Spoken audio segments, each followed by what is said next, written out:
Teacher होनना बुंबा गोबां जेंना दङ। जोङो 99 टिचारफोरनि एपइन्टमेन्टखौ होबाय। दायो टेटनि होनो थांगासिनो दङ आरो गोदानै टेट जाबावगोन आरो गोबाङानो टेट पास जानानै दङ। बिथांमोनखौबो बोरैहाय एपइन्टमेन्ट होनो हायो, खारन जोंनियाव जिखिनि भेकेन्ट पस्ट दङ जों बेखौसो होनो हायो।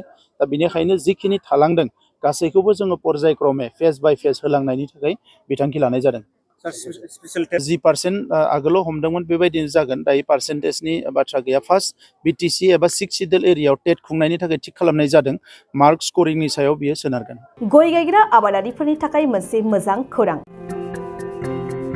थापा नार्सारियाव मोननो हागोन जाखांफु लाइमोनफोरजों बानायजानाय हाजो आरो हायेनावबो गायजानाय अर्गेनिक गय फुलि। थापा नार्सारियाव अर्गेनिक आदबजों बानायजानाय मोजाङैनो खिलिखांनाय गासै 20,000सो गेरेमसा गय फुलिफोर दं। बारा नङा, फांसेयाव 60 रां होनानैनो नोंथांमोना गय फुलिखौ बायना लांनो हागोन।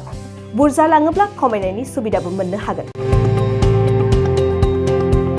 थापा नार्सारिनि गुबै थङा क'क्राझार सहरनि सानजा फारसे थानाय बावखुंग्रि हाजोजों नांजाबनाय हरिनागुरि गामि हाथाइनि साखाथियाव।